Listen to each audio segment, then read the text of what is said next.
Hi, welcome to the second lesson on fractions that we've included in the activity series in year 7 and year 8. This one's called halving and thirding.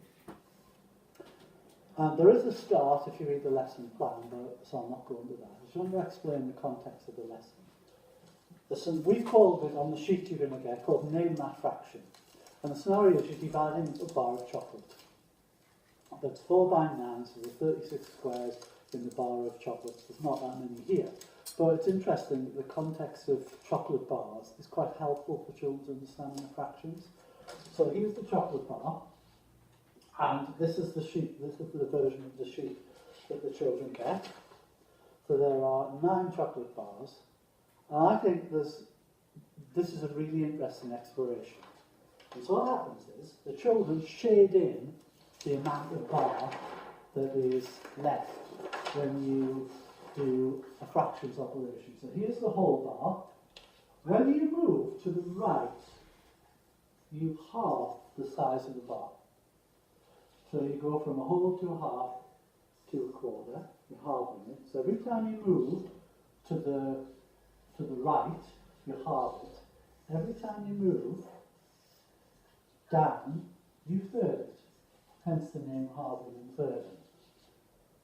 You end up here with only one square shaded in, 136, and underneath that you write down the fraction that's shaded. But what's really interesting is when we've done the whole lot, it becomes a really interesting way of looking at the equivalence, of looking at how fractions interact, how looking at the different routes to get the fractions. So this fraction here,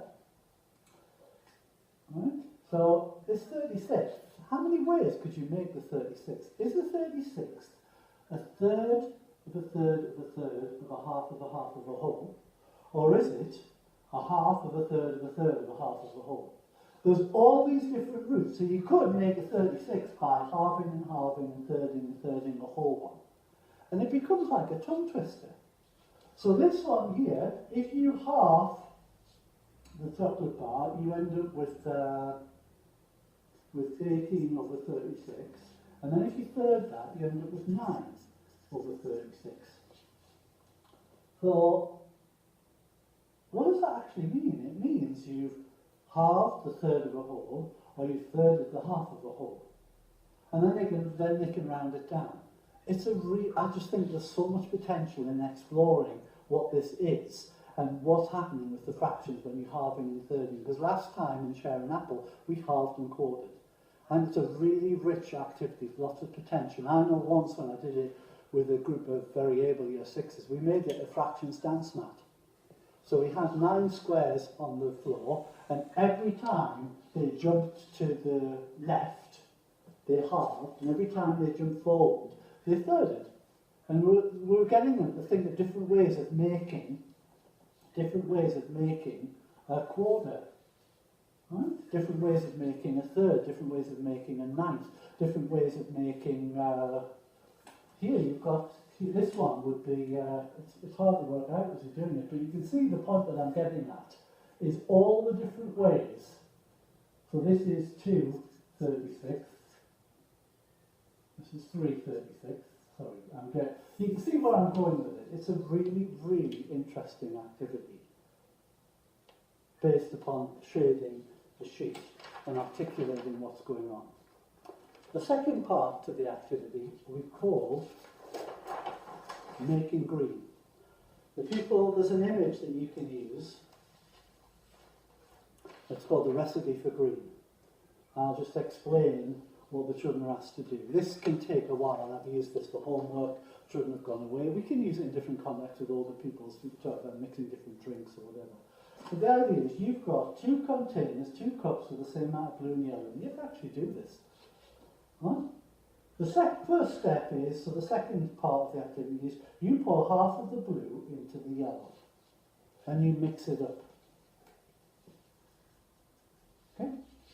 Then, you pour half back in. So they both have the same amount in. But what you've got in here is you've got half blue, you've got all yellow and half blue, half the amount blue, pardon me. So a third of that is blue. This is just blue. When you pour it back, you've got blue and yellow, blue, blue and And you ask the children, which paint is the greenest, is the most green? And how do you explain it? How they do that is up to them. Numbers, amounts, ratios, whatever. It's really, really fascinating for them to decide which of these paints is the most green and why. Or which has the most blue in, which paint is the most green. It's really, really interesting to explore how they work that out. We do that in lots of different ways. And I think you can see why I'd like you to try this and explore this lesson. Again, read the lesson plans. They're slightly different for these lessons. They're very easy to follow, but it gives you, what I like about them, it gives you a vertical progression of the lesson. And we're touching upon Old National Curriculum Level 6 in the demand of the thinking to explain in fractions what is going on here. So you've got equal amounts of blue and yellow, you have half of the blue and the yellow, mix it up, and then pour it back. So you end up with blue and yellow in here, but you will also end up with blue and yellow and blue back in here. Which is the greenest and why? And it really, really pushes them to explain the thinking, articulate thinking concerning the fractions, but within the context of mixing paint. So it really is applying their understanding.